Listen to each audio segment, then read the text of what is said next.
morning, and welcome to Health Talk here on AM 1270 and 96.5 FM KXBX. Paul Thomas in the studio with Bill Kearney of Northlake Medical Pharmacies, and here we are once again, another, fire season, and what a disaster! Yeah, I tell you, it's just it's crazy. I mean, we have family from Santa Rosa that had to come up here because they're, they've been evacuated.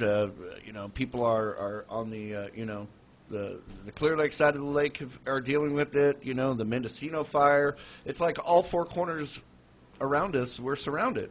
And I just had one of my board members from Spokane, Washington, saying, wanted to know if everybody was okay, and the guys that I was on the board with at CPA from all over the United States, and I've had, of course, it's the big thing on national news, and what they don't understand is that it's not over yet. It's still, I mean, last night they were still, very few people were putting out fires. They were still evacuating people and getting people safely, and I'm so petrified that the death count is going to be huge, because that Sunday night we'd worked around the house on getting the yard cleaned up and everything, and I told my wife, I said, Dan, you're never going to know this in the morning that we did this, because there's supposed to be 30 to 50 mile an hour winds tonight. And since I broke my ribs, I don't sleep very well, and I was sleeping downstairs, and I heard those gusts come up, and the next morning I walk out front, and all the pool furniture was in the pool, and of course I've got broken ribs, and we're trying to get the furniture out of the pool, and I had no idea. And then I got a phone call from one of my employees, and she lives in Redwood Valley, and she had been evacuated at 2:30 in the morning. She had 4 horses. She got the horses to safety. She lost her barn, lost her storage shed out back. The neighbor next door lost their house, and they haven't been able to get back to even find out what's there. There was a retired fireman that lived next door that was able to hose down the house, and but several of our friends in Santa Rosa have lost their homes, and I can understand the frustration if you're watching television and you see people, like the Hilton, burning down, and there's not a fireman around. And last night it was over in Oakmont, and it had started burning there, and there was nobody squirting water on. I mean, they don't have enough people, number one, and their priority is to try to save lives. We talk about these disasters all the time, and we think that it won't happen. And when I talked to my friend this morning, Tubbs Lane, which if we go down to Santa Rosa, we usually take Tubbs Lane. That's where it started.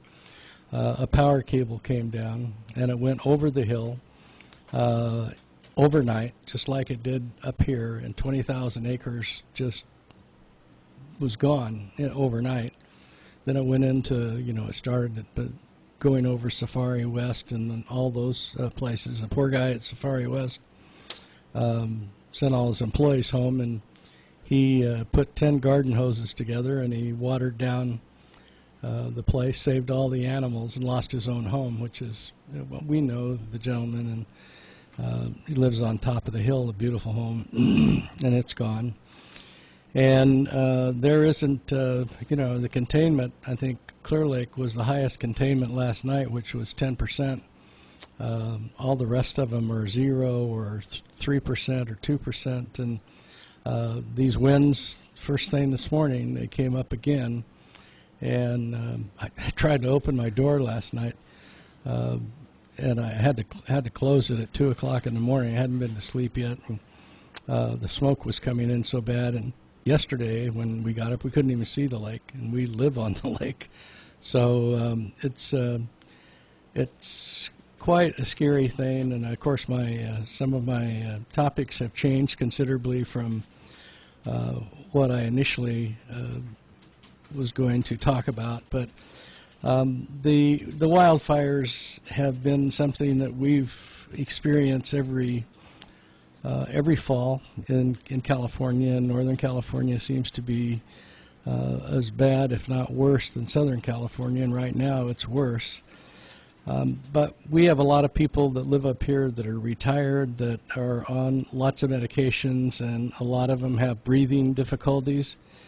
And you need to be well aware of the respiratory problems you could have with smoke at this level. My wife has a respiratory problem, and I told her, don't be working outside at all. You only have 40% capacity in one of your lungs, and all these small fibers get into your lungs, and you don't feel it at the time, but eventually you'll have difficulty breathing. And of course, that did happen and does happen.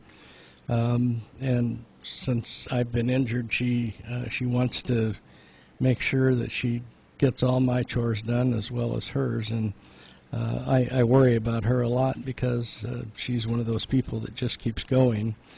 But you need to follow your doctor's advice on using your medications, especially with your respiratory management plan. You're especially at risk if you have asthma or COPD, any other kind of lung disease. You need to pay attention to the local air quality reports. And Paula and I were just talking a minute ago about how difficult it's been the last couple of days without internet, without phone lines, without any ability for people to find out what the conditions are around the county. And the radio station has always been one of those that they depended on for emergency information. And of course, it was the same with us. You know, we couldn't fill prescriptions. We couldn't. We would give you enough. The state of California has given us, the Board of Pharmacy, the option to take care of people during the wildfires. And if we couldn't get a hold of the physician, if we could, even if it's pain medication, if we could verify the fact that that prescription existed and that patient was on routine medications, that we could give them enough to get them by until the communication lines were working and we were able to communicate with the doctor. You need to listen and watch for news or health warnings about smoke, the TVs. I've been having trouble sleeping, and at 2 o'clock this morning I'm watching the Channel 7 news, which was probably a repeat from the midnight news, but they were giving air quality index information all the time about how difficult it was going to be and how difficult it was going to be starting tonight with the wind coming up. Fortunately, most of it's blowing the other direction, but we have fire on all sides of us from St. Helena, from Calistoga, from Santa Rosa, from Windsor, from Redwood Valley, from Willits. There are 17 different fires as of this morning, and their fear is that all these fires are going to grow into one. And don't think you're safe if you see smoke over in the mountains, way over there, because within overnight, as it did Sunday night, it can envelop the whole area that you live in, and you don't have time to get out.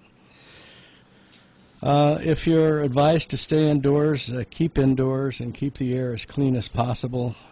You need to keep the windows and doors closed unless it's extremely hot outside.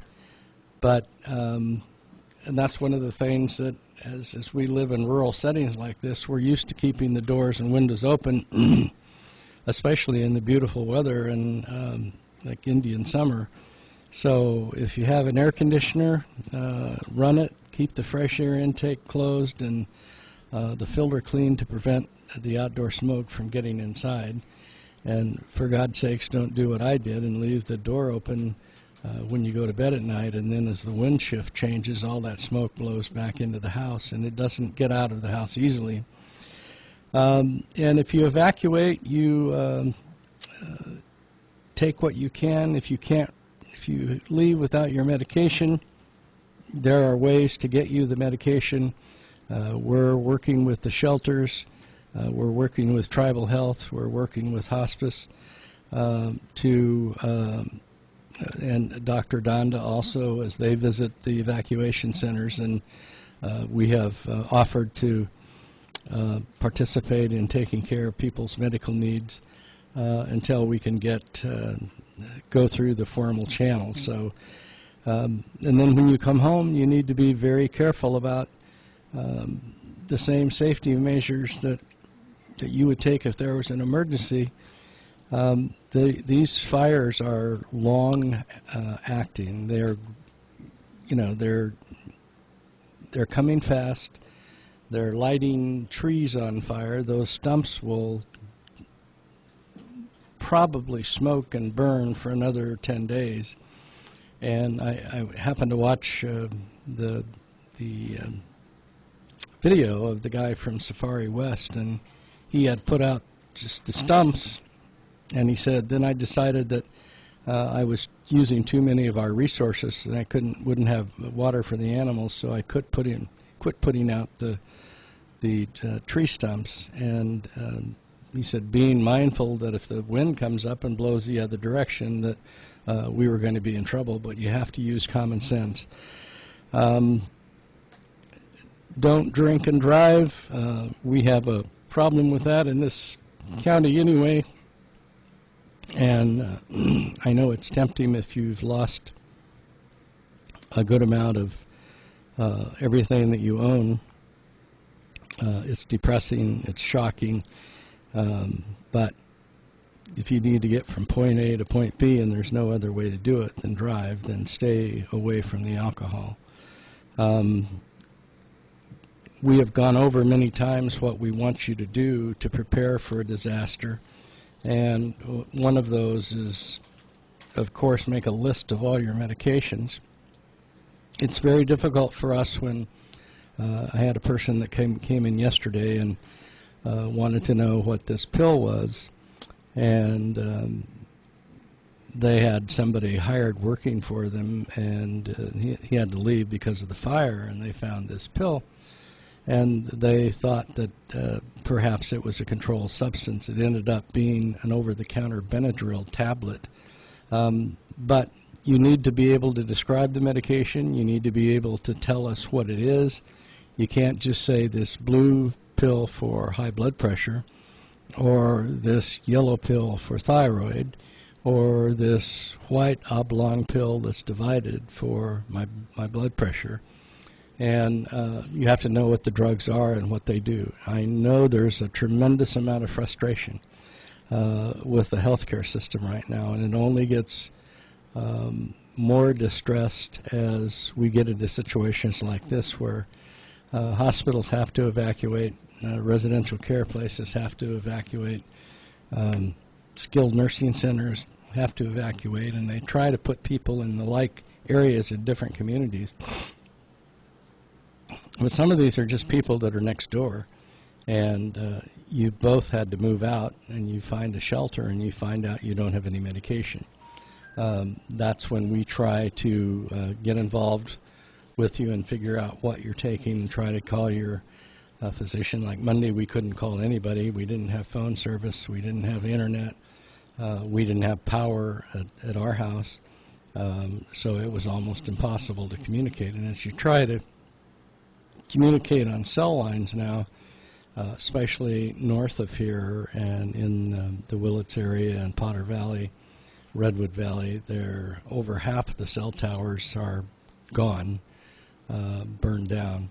So you get intermittent type service, even though it shows you have the bars to communicate in that area. You may not have those. So the more preparation you have for these disasters, and I thought, I was going to do this thing about wildfires a couple of months ago, and I thought, maybe we're going to be lucky enough that we don't need to worry about it.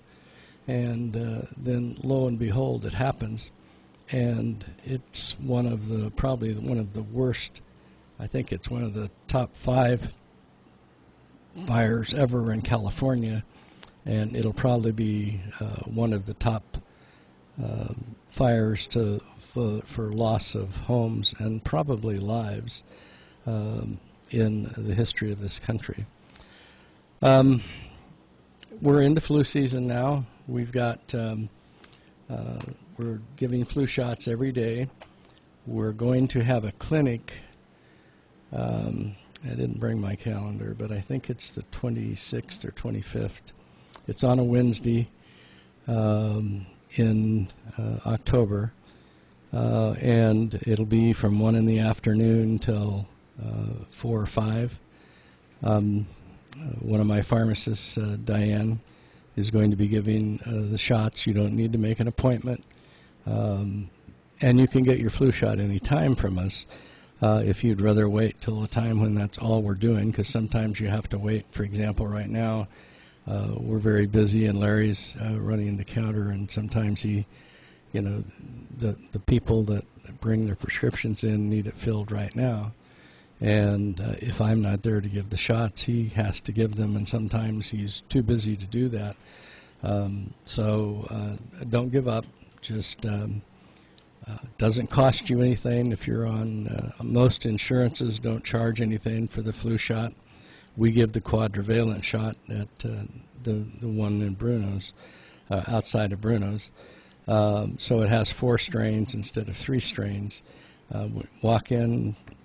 We help you fill out a 1-sheet piece of paper that tells about allergies or your current health condition, and then we give you the shot and you're on your way. So, and we don't only give the flu shot. If you need pneumonia vaccine, tell us. If you're on Medicare, the pneumonia vaccines and the flu shots and some of the other things are covered on your Medicare plan. Zostavax for shingles isn't, and we're hoping that that will become covered within the next few months. But there hasn't been any movement as far as the government goes to pick that up, and it's kind of unusual because Zostavax, or the vaccine that we use, is recommended for people literally from the FDA, 60 years old and older, but by Merck, Sharp, and Dohme, who are the manufacturers of the vaccine, tell you at age 50 you should get it. Now, many people's insurance won't pay for it at 50, but the Medicare does pay for it after you're 60 years old. And all you have to think about is, if you've known anybody that's had shingles, do you want to go through that process? And like I've told you many times, my sister that lives back in Nebraska has had it for 6 years now, and also had a stroke because of the shingles. And so you should get it. The flu shot this year, like I said, is stronger than it's been in the past. We are not doing the high-density one for seniors over 65 because it's twice the price, and there isn't any clinical evidence that says it's any better than the quadrivalent vaccine that's not the high-density. I'll have some statistics about those results as I go further into the program. So just don't put it off. We understand it's going to be a tough flu season. How we know that is beyond me. We do the strains on the flu vaccine before, almost a year before they manufacture it. So we just kind of guess on what strains will be prevalent, and manufacture the vaccine from there. So we'll keep you informed. We'll be doing it for, I don't know that we'll do any more clinics. I will come to people's offices if you have the paperwork done and everything to put them on your insurance and vaccinate your staff. I'm doing that at 3 different places this next week. So we're available to do that also. Another item before I get deeper into this is the Kmart pharmacy in town is closing. I believe next week. I'm not positive. The staff is telling their patients that they are closing the pharmacy. And there has been information that CVS has all your files, meaning all your prescriptions that you normally can't get filled at Kmart, and you have to go there. You do not have to go there. You don't have to even go in and ask about your files. We will do that for you. We can fill your prescriptions also, and we have transferred many prescriptions already to our pharmacies that people had been going to Kmart. So if you're a Kmart pharmacy user and you need a new pharmacy, you do not have to go to CVS. You do not have to go to Safeway. You do not have to go to Walmart. You don't have to go to Northlake Medical Pharmacy. But if you've never experienced getting a prescription at our place, I think you will enjoy the environment around and how concerned we are about your health. And remember that we also deliver prescriptions, if we know a day ahead of time, to the Kelseyville area, Buckingham, the Riviera West, the Lakeport and Upper Lake, Nice, Lucerne, all those areas around there that we can deliver to, we do. So it's a free delivery service. It doesn't cost you anything. We'll do all the footwork. If you just call us or bring your bottles in from Kmart, we'll get the items transferred over. And it's easier to do while it's still Kmart. Once it goes to CVS, the process won't be quite as rapid to transfer because they will already be in possession of your files.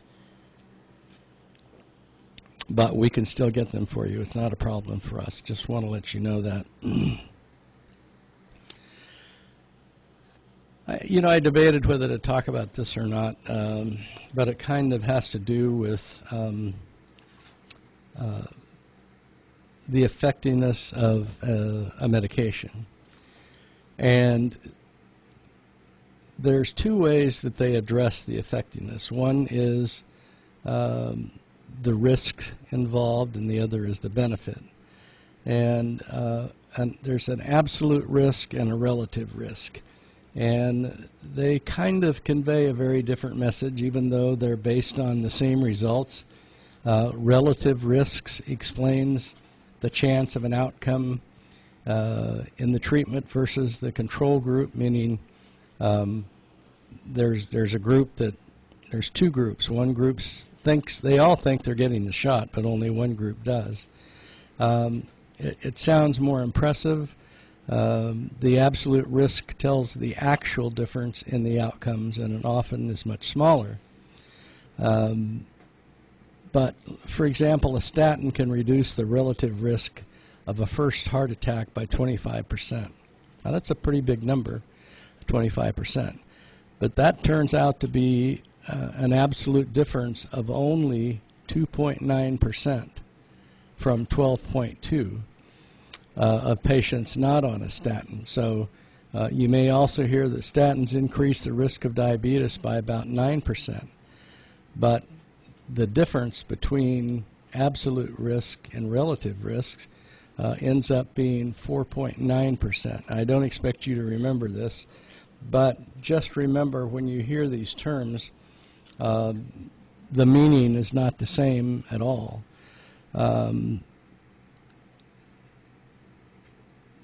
If you take a statin for 4 or 5 years, as is recommended to do, and some recommend it to take the rest of your life, the standard of practice have recently said the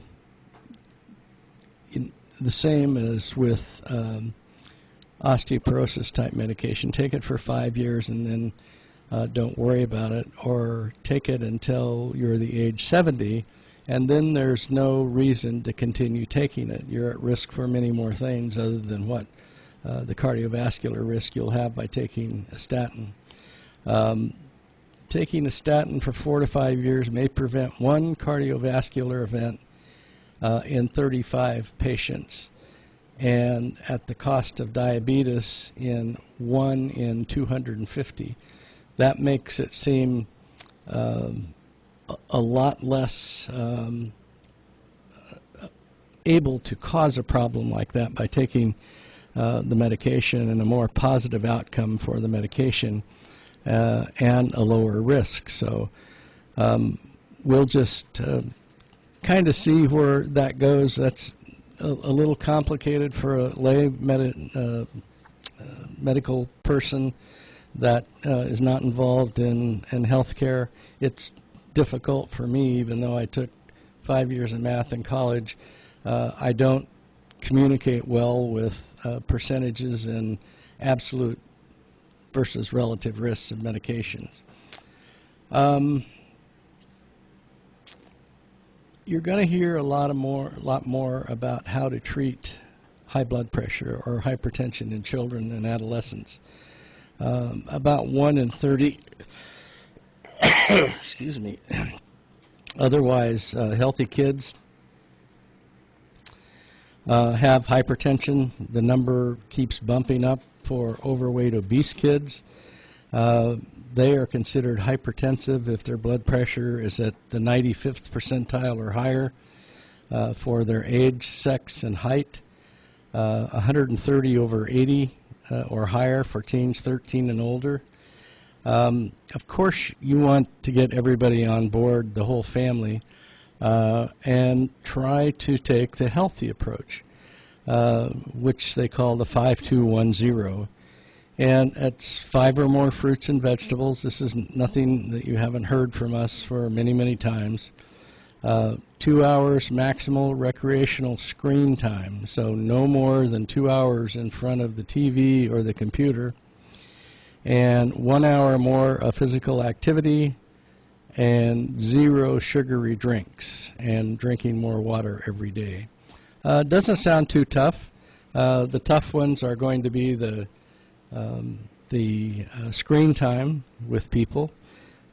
Even myself, when I get off work and come home, time we finish dinner, it's 7:30, 8 o'clock, a couple of hours before we go to bed, and we'll watch either a sporting event or one of the TV shows till then, and then we'll go to bed.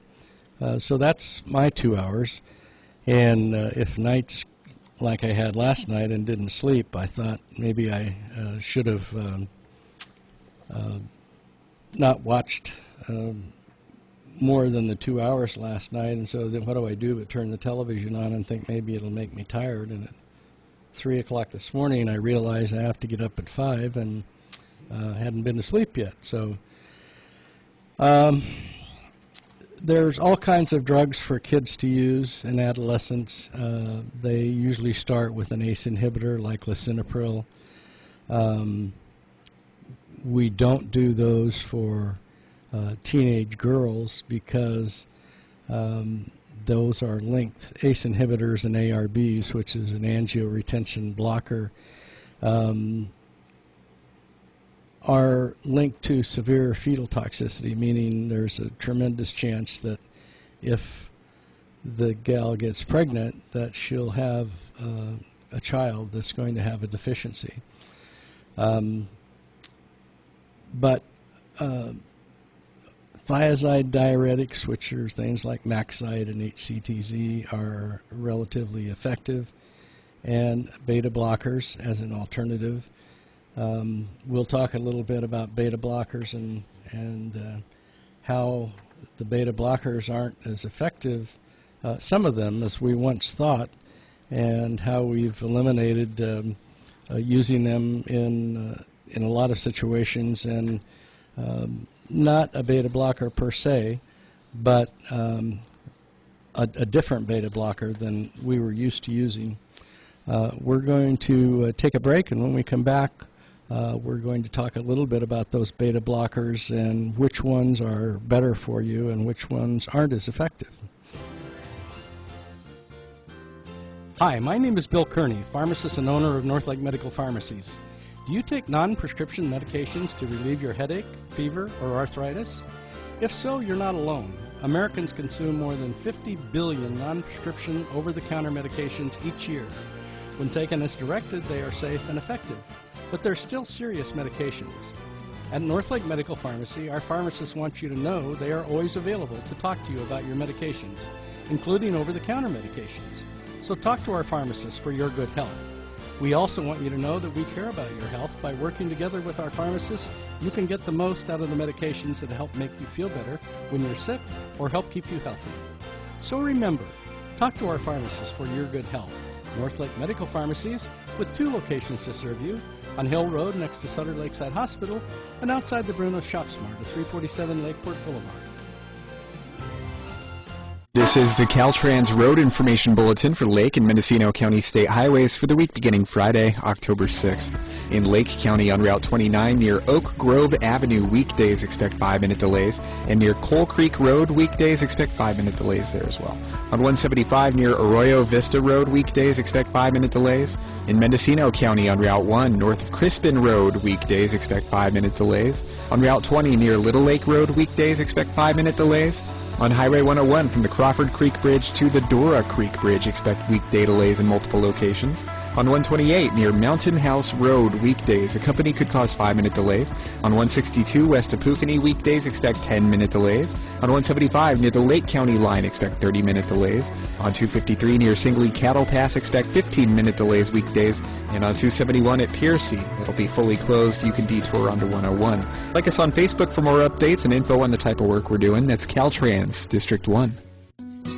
Join Hospice Services of Lake County and 80 other agencies as we honor our everyday local heroes during the 4th Annual Heroes of Health and Safety Fair at the Lake County Fairgrounds on October 14th from 10 to 3. This event features exciting interactive demonstrations for families of all ages, including seniors, and offers free flu vaccinations, health and dental screenings, a medication review, car seat safety inspections, helmet and bicycle raffles, and so much more. See you on Saturday, October 14th at the Heroes of Health and Safety Fair. Raising your family, tending to your animals, growing your own produce, preparing for the seasons, living the country life. Hi, I'm Jody Henke, host of Living the Country Life. Catch me every Monday through Friday at 9:35 a.m. and 4:35 p.m. for ideas and inspiration for your place in the country. That's Living the Country Life here on AM 1270 and 96.5 FM KXBX. We bring the community closer together, supporting business in every way. We're helping make your dreams come true, working hard for you. The Lake County Chamber of Commerce would like to recognize their member of the month, Tom Lincoln from Lincoln Levitt Insurance Agency. Lincoln Levitt Insurance Agency insures hundreds of local and out-of-county businesses, providing such coverage as fire liability, business auto, workers' comp, umbrella liability, director and officer liability, and group benefits. It also provides a full line of insurance products to local farmers and agribusiness owners. To request an insurance review, Tom and his staff are located at 650 North Main Street in Lakeport. They can be contacted at 263-7162 or through the website at lincolnlevitt.com. Lake County Chamber of Commerce, we're steady and strong, helping shape the future. All right, Bill, we're back. Well, we are. We're going to talk about beta blockers. We're going to each time we go from one thing to the other, I'm going to remind you about Kmart closing their pharmacy and you being able to get your prescriptions from us, even though they sent the files to CVS. So if you want to transfer your prescriptions, this is the time. You don't have to wait until they close. You can, and it's easier for us to get the files from them rather than CVS, but we will be happy to do the transfer for you, deliver them for you if you're in our area, which is everything but the south end of the lake, and be more than happy to welcome you as a new customer. We talk about we were talking about beta blockers, and that had been the drug of choice, and it still is a lot, but we had a recent shortage of altenolol, Tenormin, which is a beta blocker, and we've had to switch people over to other medications, most of the time metoprolol succinate or carvedilol. And some people didn't want to switch back to altenolol, and some people did. I have been taking altenolol for almost 40 years, and it's been very effective at keeping my diastolic pressure down and keeping my pulse rate down, my heart rate. But it hasn't been shown to improve outcomes in hypertension, so people still get heart failure, or after a heart attack, it doesn't seem to be as effective as maybe metoprolol succinate, which is the old Toprol, and Coreg. So these can be used in patients with a prior heart attack, angina, hypertension, heart failure. There is another metoprolol out there, and excuse me, that is Lopressor, which is the metoprolol tartrate, but it is short-acting. The other one, the succinate, is once daily, improves outcomes in heart failure and costs about $50 a month. The tartrate is about $3 a month, but it's short-acting and not helpful for heart failure. On the other hand, the carvedilol, or the Coreg, IR instead of the sustained release, works just as well and costs about $5 a month versus $275 a month for the controlled release. And then labetalol and propranolol are both good beta blockers, been used for a long time. They can be used for essential tremors. They can be used for an arrhythmia. If people need to switch from altenolol, we always ask them why they're switching, because there's no direct dose equivalence among beta blockers. For example, if you take 50 milligrams of altenolol once a day, you would probably take metoprolol tartrate, the old Lopressor, 50 milligrams twice a day, but because it's not long-acting, if you went to the other metoprolol, it is longer-acting. So in heart failure patients that we know they have heart failure, we advise them switching to the carvedilol or the Coreg, and titrating it up to the effect where it works well, because they're different drugs, and there isn't any way to tell where they are with, especially when you have heart failure, without titrating at a lower level, and then many times keeping you on that medication and until we titrate you up high enough and then withdraw it slowly, where you'll be taking only one of the medications. So in the very beginning we were talking about flu shots, and about 1 in 4 adults who got flu vaccine last year got it at a pharmacy, and that just seems to keep growing. We've told you before not to vaccinate right away. That was in September and August when people were, because we wanted to keep the excuse me, the blood level up, so you would have immunization through the flu period, when flu was actually the most dominant. It's already starting in some areas. It takes a couple of weeks for the vaccine to kick in, and we immunize clear into the spring. The shot is good until the last day of June of 2018. If you're pregnant and have concerns about getting the flu vaccine, just remember you're at a high risk for flu complications because you are pregnant, and vaccination can help protect you and the baby. So we continue to vaccinate these women who are pregnant at any stage.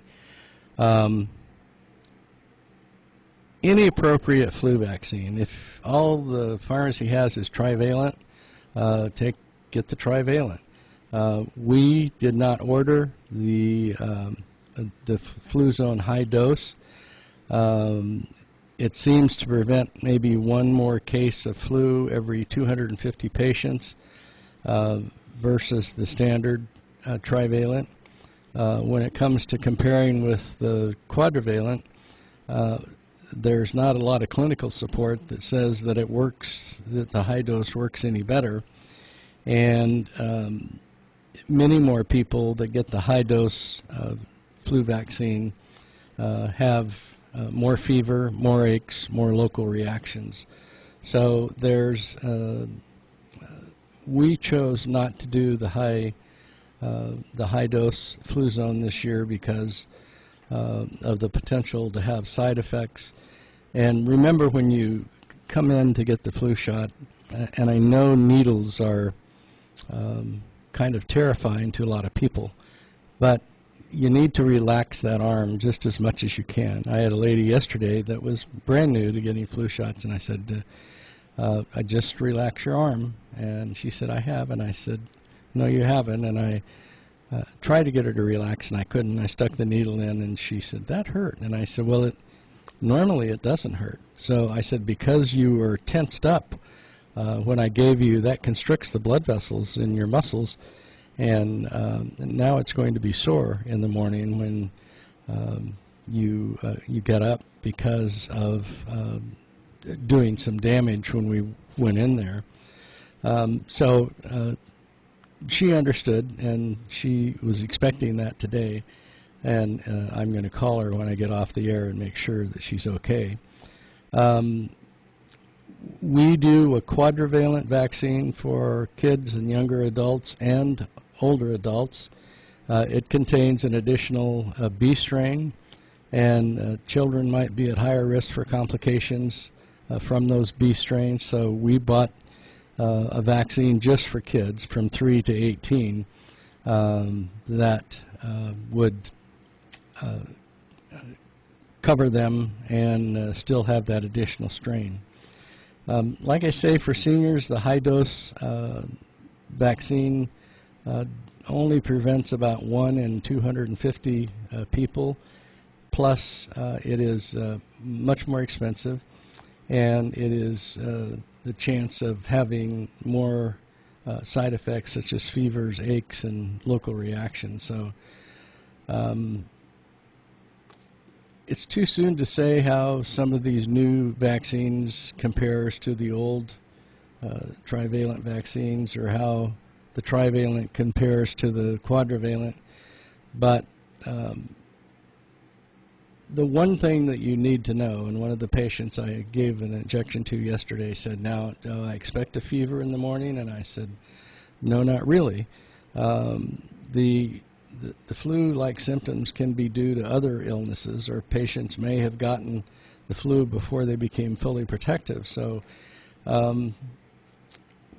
we try to tell people at the time that not to worry about side effects other than the injection site, because it's an inactive vaccine. And we give more than one vaccine at a time. Other immunizations that people may need, like pneumococcal or Prevnar 13, shingles or Tdap, we can give them even in the same arm, an inch apart, but they suggest giving them in opposite arms. You just can't give 2 live vaccines at the same time. So that's why we stretch it out and really kind of ask you to come back. We're getting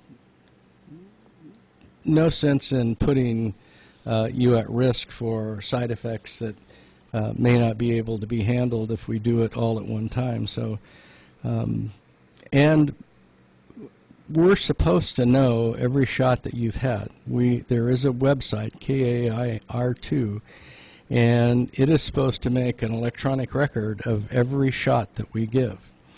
You know, when you come in, we ask you to get those yellow cards out, or we make you a yellow card. That's our documentation that you got a flu shot. As of last year, California was supposed to mandate that you got the flu shot, and it automatically would go on this registry. Guess what? There's a glitch in the system, and it is not going into the California registry right now, so we're still having you fill out those yellow cards. Think about it, and if you have your yellow card, try to bring it in. And I had a couple yesterday that had 5 sets of yellow cards each, because every time they came in, we made another card for them. And we've been asking people if they have their cards, and most people don't. I mean, if you remember when your kids were in elementary school and they got their shots and they gave you a yellow card and you threw it in the desk and forgot about it, and then when the time came to get another shot, you didn't have it, so they made you out another card. So that's the way we do. Opiates. You've heard us talk about this a lot. There's new state and insurer limits on initial opioid prescriptions, and it's going to raise questions on how to manage an acute pain. Some players in over a third of the states now restrict first-time opiate prescriptions, such as limiting to a 3 to a 10-day supply or capping the doses. About half of post-op opiates aren't used, leading to leftover meds and potential misuse or diversion. Plus, about 1 in 7 who get a second opiate prescription are still taking them a year later. And I will tell you, with these broken ribs, I take a Norco once a day at bedtime if I think I need it. It's been 3 weeks now since I broke these ribs, and yesterday I went all day without taking any pain medication because I don't want to be taking it. It's only if I can't perform at work because of the pain, and it doesn't reduce the pain completely, and I've been in pain most of my life with my injuries, so we try to comply with the regulations as much as we can. There's nothing that says we can't take a pain medication. Certainly if I was taking it now or giving you a shot with it, I wouldn't feel comfortable. So I only wait till the end of the day to do something like that, if I do at all. But about several of the companies, and one I think is CVS Caremark, I think by January 18, I think in January they're going to restrict filling opiate prescriptions at all, and I may be going a little far here. I read this when I was over in Hawaii, but I'm pretty sure that's what it is. And you're going to have to learn to navigate through the restrictions while trying to be cared for by your pharmacist and your physician. We still recommend a non-steroidal anti-inflammatory or Tylenol instead of an opiate for most acute pain, even after minor surgery or dental procedures. Combining ibuprofen 200 and acetaminophen 500 may work better than post-op than opiates such as oxycodone and acetaminophen. If it's needed for an acute pain, 3 to 7 day supply is often enough, and you're not to expect complete pain relief. There are so many people today that think they should never hurt, and as we get older, we hurt. You know, our bodies start wearing out, our joints are getting thinner, we have a lot less lubricant in between those joints to keep things running smoothly, and so we don't feel good. And if you've had as many surgeries as I have, you know, there are side effects with all those medications or with all of those procedures, and you're just going to be either tired or achy and tired, And it's just part of the aging process, which none of us have gone through yet. When we start going through it and we expect some relief, there isn't necessarily anything there. If an opioid is needed for acute pain, a 3 to 7 day supply is often enough.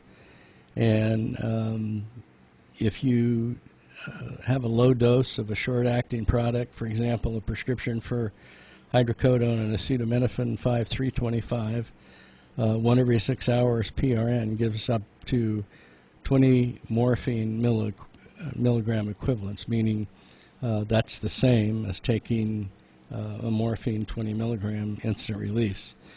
You have to follow the state laws in doing this, and our customers are going to have to realize that there's some give that has to come from them and give from us and take from the federal law.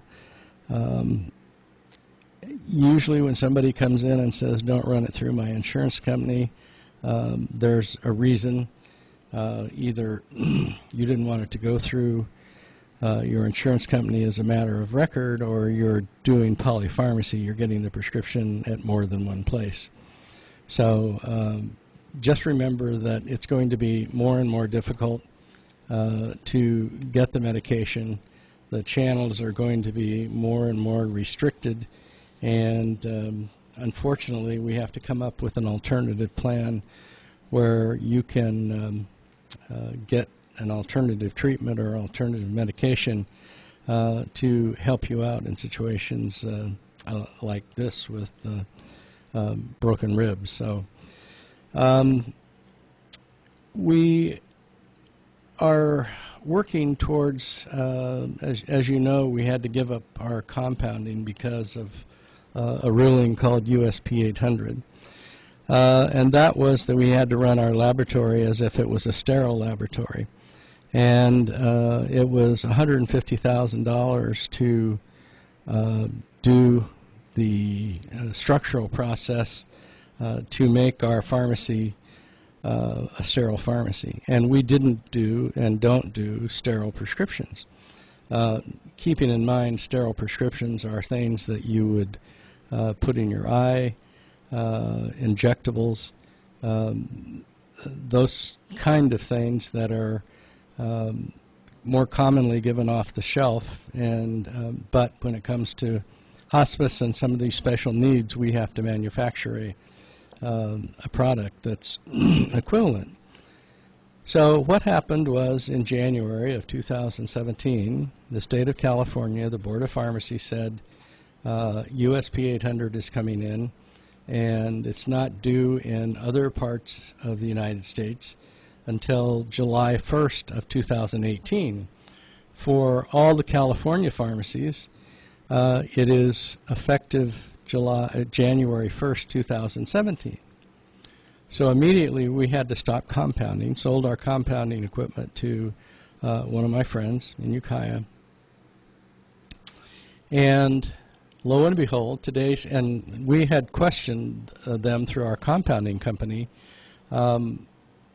is there a chance to appeal this? And they said absolutely not. And I said, well, California is implementing it January 1st of 2017.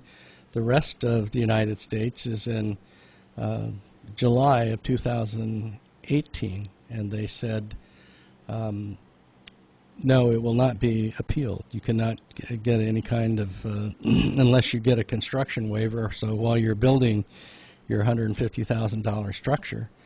So lo and behold, a bulletin came out this week that said the rest of the country will not be implemented on USP 800 until December of 2019.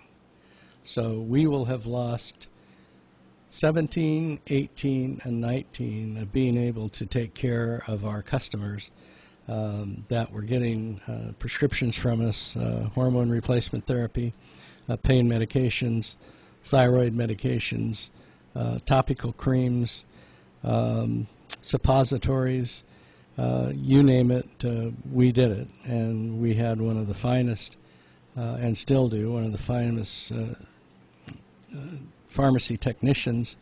I sent her to Houston, Texas to go to the school. I went to Houston to take the school.